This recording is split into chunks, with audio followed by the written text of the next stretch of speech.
I know, and I had 2 meetings today with Lighthizer and Wilbur Ross. I know that it looks like crazy. In the midst of a global trade war, are you really serious about opening the economy with a trade war? Everybody trying to steal jobs of everybody else. I said, listen, we've been sleeping for the last 20 years. And you opened your economies, you integrated your economies, you have been growing for a long time. Now, if you, out of excesses, develop overproduction here and there, okay, take a rest for a while. We are just awakening. We feel if we open a little bit our economy, we'll get a lot of mileage and we'll grow faster. So we know what we have to do, we'll do it. Of course, if someone is offering a better deal here, we go, but we will trade. So we told Mercosur that ideology was keeping the economies closed, stagnant, so we told the Argentinians, listen, if you want to sell us our wine, your wine, sell wine, we sell you milk, but if you don't sell, we sell our milk elsewhere, and we don't buy your wine, but we follow. So move fast, because we'll move fast. We told the same thing to the Paraguayans have a very cheap energy with us at Itaipu, around Itaipu, so it's an easier conversation. Here we have some tough conversation because Lighthizer thinks we are Chinese. We are not Chinese. We have a trade deficit with you guys. The Chinese have a surplus with you. So he's kind of tough. I told him, listen, tough with tough. If you want to sell pork, I sell you beef. If you want to sell ethanol, get my sugar. If you don't want anything, no problem. There's sugar all over the world, people willing to have sugar. So we are ready for any dance, but we will dance. President will be with President Trump tomorrow. I think Ernesto, our Minister of Foreign Relationships, they know that geopolitically we are Western world. We are democracies. We know where we are. We know who we are, who inspires us. And it's you guys. But we've been seeing you trading with the Chinese for decades. Why can't we? You know who has most direct investment here? The Chinese too. So why can't we trade with these guys? Why can't we allow them to invest in infrastructure, to make a railroad, so that instead of having our soybean going south, going to Antarctica, and then going all through the Pacific, why not go north, cross the channel, Panama Channel, and get cheaper there? Today, our steel, with our iron ore, to get out of the south of Brazil and go to northeast, gets there double the cost of going to China, iron ore, becoming steel, through the channel, and getting to northeast of Brazil. It's not reasonable. It is the cost of logistics. It is the cost of lack of competition. So we must get these investments in infrastructure. We will reduce the cost of Brazil. We will simplify the tax, and then we will open the economy. So this is there's no genius work. It's just ordinary business. We are ready for that. And our conversation here is, number one, please help us to get in OECD. Because this is how you get to the major league, to the first league. And then you enforce standards of public policy, of accountability, of taxes, and trade agreements. So we need help to go to the first league.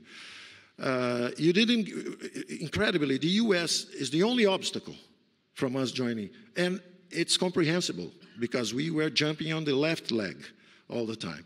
So we understand that. But now we are jumping on the right leg. So we didn't deserve the same treatment we had before. But if not, no problem. We go ahead. And so at the first level, president to president, ambassador to ambassador, we want bilateral agreements. We want promotion to the first league globally. That's what we want. At the corporate level, this is the government level. At the corporate level, we just, this afternoon, talking to Wilbur Ross, we reestablished the idea of having 15 largest US companies that deal with Brazil and the 15 largest Brazilian companies that have deals with the US. Let's put these guys to talk together and talk about future. We just had a merger of Boeing and Embraer, a wonderful thing for both sides. And we have more and more and more. If we merge these things, America is just one big market for those transnational companies. I think this is a very effective way of cooperating and creating the network in the liberal democracies of the Western world. Also in technology, like we just saw people signing here, the agreements. So these great trade agreements, tax agreements, promotion to the first league, we expect support from you, America. On the corporate level, this cooperation. And finally, the tip for tap. Tip for tap, which is really not serious. It cannot be the thing that will separate us. When I sell pork, okay, buy my beef. When I sell ethanol, buy my sugar. Because I can make your sugar is your ethanol is from corn, which is cheaper. So I have ethanol from sugar. It's more expensive. Well, of course, sell me this, but let me then transform my jobs, employment, and production that use it to be ethanol. If I'm being outcompeted by your ethanol, which is corn, okay, let me at least export my sugar. So beef for pork, sugar for ethanol, wheat for auto parts, that is important for us, wheat is important for you. This is the little things. This is, Lighthizer is there with a list. Must cut here, must cut there, must cut there. I say, okay, so cut here, cut there, cut there. Don't cut here, okay, don't cut there. So this is not the serious thing. The real tough thing is thinking we are strategic partners for the future. Thank you.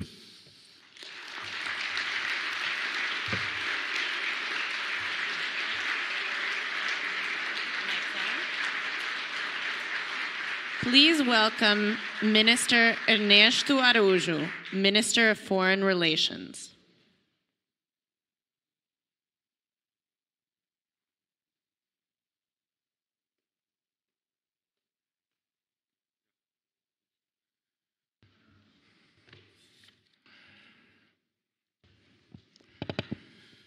Excelentíssimo senhor Presidente da República, Jair Bolsonaro, senhor Tom Donoghue, Presidente da US Chamber of Commerce, senhores ministros, autoridades, amigos. Acharam que tinha ficado livre de mim, né? Porque eu já falei antes, mas eu voltei. Com a honra de fazer a apresentação do discurso do presidente Jair Bolsonaro logo mais. Eu queria dizer que o presidente Jair Bolsonaro é o líder mais transformador do Brasil em muito tempo. E a possibilidade de fazer parte desse processo é uma imensa honra para todos os ministros que estamos aqui presentes. É uma honra muito grande para mim, que desde a minha indicação tive a incumbência de fazer do Ministério das Relações Exteriores, do Itamaraty, e da política externa brasileira parte integrante dessa transformação do Brasil. Rompendo as tradições de acomodação e de irrelevância da nossa política externa. Assim como o presidente está rompendo as tradições da corrupção, tradição do toma lá da cá, tradição da eterna postergação das soluções para os nossos problemas, a tradição do crime, a tradição do materialismo. O lema do presidente, Brasil acima de tudo e Deus acima de todos, contém em si mesmo um projeto político e uma concepção de mundo. São um projeto e uma concepção que correspondem aos sentimentos profundos do povo brasileiro. Brasil acima de tudo, ou seja, a união dos brasileiros em torno da ideia da pátria, como único fator capaz de mobilizá-los por um objetivo comum. Governos anteriores criaram uma sociedade fragmentada e dispersa, uma sociedade descrente de si mesma e das suas instituições. A maneira de superar essa dispersão e essa descrença é colocar como horizonte a pátria, a nação. Não o Estado, mas a nação. Quando os cidadãos olham e enxergam apenas o Estado, isso não os transforma, porque isso eles já conhecem, porque o Estado não gera sentimentos e o ser humano é movido por sentimentos. Mas quando eles olham e enxergam a nação, aí sim temos um potencial incrível de criar energia e de unificar. Menos Estado, mais nação. Essa poderia ser uma definição desse potencial mobilizador. E Deus acima de todos. Aqui se introduz uma concepção de uma realidade vertical, onde o ser humano sabe que possui uma dimensão espiritual e que a vida não se esgota nas leis da física. A grande maioria dos brasileiros sente e deseja essa presença da transcendência nas suas vidas, mas o sistema de pensamento dominante desnegava essa possibilidade de expressar esse sentimento. Ao dizer Deus acima de todos, acima de cada um, essa expressão do presidente permite que os brasileiros voltem a se relacionar com a sua fé no espaço público, no espaço da nação, e isso é determinante para esse projeto político e essa concepção de mundo. Então, com esse lema, com toda a sua presença inspiradora, o senhor presidente Bolsonaro, está reconfigurando a realidade brasileira de uma maneira pouco antes vista. Com apenas 8 palavras, está enfrentando o sistema, um certo sistema, um sistema que precisa ser enfrentado. O sistema que produziu décadas de estagnação econômica, atraso, corrupção, ineficiência e crime. Que produziu, por exemplo, uma relação de indiferença ou até mesmo de hostilidade diante dos Estados Unidos da América, em detrimento dos nossos interesses. A relação com os Estados Unidos vinha sendo colocada para baixo, não por acaso, né? Mas porque a relação com uma nação dinâmica e aberta produz liberdade, reforça o Estado de Direito, reforça os valores humanos que nos inspiram, ou seja, tudo aquilo que causa pavor a uma certa ideologia. Somente um presidente que vem de fora do sistema poderá mudá-lo. E parte dessa mudança profunda é a criação de uma nova parceria com os Estados Unidos. Então, sem mais delongas, eu tenho a honra de apresentar ao senhor presidente da República, Jair Bolsonaro. Muito obrigado.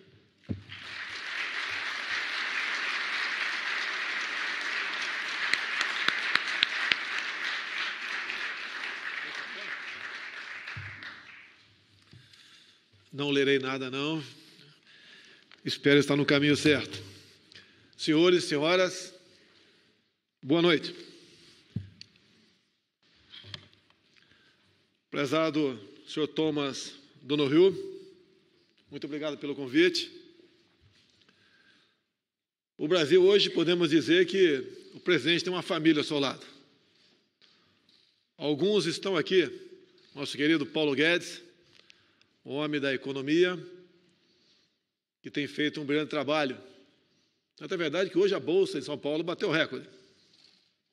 Parabéns. Prezado Ernesto Araújo, Relações Exteriores, meu querido general Augusto Heleno, um grande homem no qual eu confio plenamente, os momentos mais difíceis que tenho passado no Brasil. Além da sua vida militar, assim como a minha, uma pessoa extremamente equilibrada, que nos ajuda nos momentos difíceis a encontrar o norte. Prezada Tereza Cristina, agrônoma, nossa ministra da Agricultura, muito preocupada com as questões comerciais que, por vezes, nos assombra, mas ela, com toda certeza, como em vezes anteriores, tem buscado também o caminho certo. Temos problemas, Vamos resolver alguns aqui nos Estados Unidos, como a questão da soja. Prezado Marcos, nosso querido astronauta Marcos Pontes, viveu muito tempo aqui nos Estados Unidos, um orgulho para nós no Hemisfério Sul, nosso único astronauta, ministro da Ciência e Tecnologia. Prezado Almirante Bento, ministro das Minas e Energia, passou há pouco, durante todo o Carnaval em Toronto, tratando das questões voltadas à sua pasta aqui no Canadá. Mais algum? Não, E saudar os 2 senadores aqui presentes, o Trade, de Mato Grosso do Sul, em especial aqui o Roberto Rocha, do Estado do Maranhão, que colaborou muito para que esse acordo, há pouco assinado, sobre o Centro de Lançamento de Alcântara tornasse uma realidade. Agora, acredito que a grande transformação no Brasil vem pelas mãos de Deus. Primeiro, por eu estar vivo, depois de um atentado ainda não elucidado. E depois, um outro milagre, por ocasião das eleições, que o povo brasileiro, muito parecido com o povo americano, um povo conservador, temente a Deus, portanto, cristão, e que não aceitava mais, lá, diferentemente daqui, nesse aspecto, o crescimento da esquerda e o exemplo negativo da Venezuela, de maneira bastante forte, se fez presente por ocasião das eleições. Eu confesso que conheci o senhor Donald Trump por ocasião das prévias, e quando ele, então, começou a sofrer ataques da mídia, fake news, eu gostaria, ou melhor, direi para ele amanhã, que há 2 anos antes eu já sofria a mesma coisa no Brasil, que a esquerda lá atrás enxergou a potencialidade nossa. E o milagre das eleições, como o Paulo Guedes bem disse aqui, gastamos menos de $1 milhão por ocasião das eleições, tínhamos o fake news contra, grande parte da mídia brasileira também contra nós, não tínhamos tempo de televisão e só arranjamos um partido político 6 meses antes. Porque a política no Brasil, eu acredito que ela tem muito a melhorar. Mas a guinada da esquerda para o centro-direito fez a diferença no Brasil. O povo cansou-se da velha política, cansou-se daquela política do toma lá da cá, das negociações e do péssimo exemplo dos governos do PT, materializado nas pessoas de Lula e Dilma Rousseff. Governos que, antes de tudo, eram anti-americanos, mas não culpa apenas eles. Nas últimas décadas, era tradição no Brasil, me desculpem a sinceridade, não podemos fugir dela, afinal de contas, o lema da minha campanha foi baseado no João 8,32. E conhecereis a verdade, e a verdade vos libertará. Então, era a tradição no Brasil eleger presidentes de mãos dadas com a corrupção e inimigos dos Estados Unidos. Hoje, os senhores têm um presidente que é amigo dos Estados Unidos, que admira esse país maravilhoso e quer, sim, aprofundar não só apenas laços de amizades, bem como as mais variadas negociações. O Brasil tem um potencial enorme. Precisamos de bons parceiros. Temos no mundo todo alguns bons parceiros, mas acredito que de forma especial estou aqui estendendo minhas mãos e tenho certeza que Trump fará o mesmo amanhã para que essa parceria se faça cada vez mais presente em nosso meio. Como Paulo Guedes disse há pouco aqui, faltou apenas dizer o nome, eu também sou admirador de Ronald Reagan, onde ele dizia que o povo é que tem que conduzir o Estado e não o contrário. E as políticas de Paulo Guedes, apesar de conhecê-lo a questão de 1 ano e pouco apenas, foi basicamente um amor à primeira vista, na questão econômica, obviamente. Não sou homofóbico, não. Mas essa aproximação, essa comunhão de ideias fortaleceu a nossa campanha e fortalece, no momento, o Brasil. Devemos, então, dar graças a Deus pela mudança da ideologia presente até há pouco tempo no Brasil. Pensamos no bem-estar do nosso povo. Queremos um Brasil grande, assim como Trump, e vocês, com toda certeza, querem uma América grande. Uma das coisas que me fez também alavancar as nossas eleições foi depois de uma passagem pelo Estado de Israel. Poderia citar outros países, mas, olhando Israel, como estive lá a primeira vez, eu conversava com os brasileiros e dizia: olhe o que eles não têm e veja o que eles são. Agora, voltando para nós, olhe o que nós temos e veja o que nós não somos. Onde está o erro? Então, em função disso também, alavancamos a nossa política. Como disse há pouco, o povo americano, os Estados Unidos, sempre foi inspirador para mim em grande parte das decisões que tomei. E essa vinda aqui hoje e amanhã com Trump, com toda certeza, nós estaremos materializando o que nós queremos. O Brasil tem muito a oferecer e eu gostaria muito de fazer parcerias, muito mais do que assinado agora há pouco, sobre o Centro de Lançamento de Alcântara, nas mais variadas áreas, mineralogia, agricultura, biodiversidade, temos uma imensidão a ser descoberta em nossa Amazônia e gostaríamos muito de ter a parceria desse Estado, o qual eu admiro. Então, o que eu tenho a dizer aos senhores, o Brasil mudou, tanto é que os senhores estão aqui. E nós estamos prontos para ouvi-los, de modo que possamos chegar num bom entendimento, para que as políticas adotadas por nós traga paz e prosperidade para o Brasil e para os Estados Unidos. Temos alguns assuntos que estamos trabalhando em conjunto, reconhecendo, obviamente, a capacidade econômica, bélica, entre outras, dos Estados Unidos. Temos que resolver a questão da nossa Venezuela. A Venezuela não pode continuar da maneira que se encontra.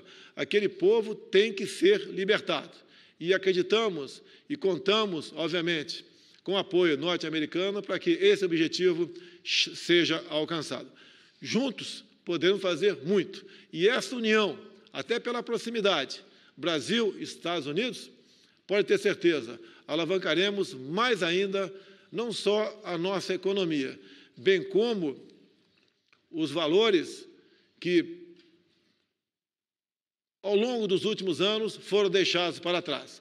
Acreditamos na família, acreditamos em Deus, somos contra o politicamente correto, não queremos a ideologia de gênero e queremos, sim, um mundo de paz e liberdade. Mas, para isso, devemos trabalhar e trabalhar duro para que esses objetivos sejam realmente alcançados. E com essa parceria, tenho certeza que chegaremos no objetivo final.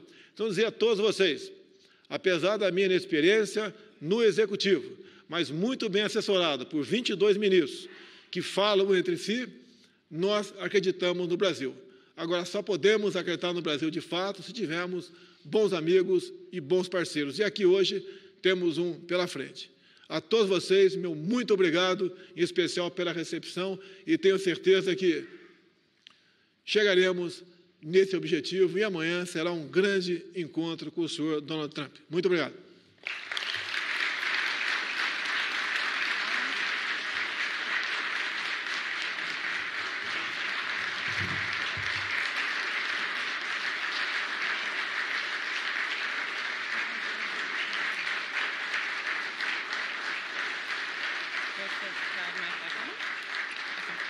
This concludes today's program. We kindly ask that you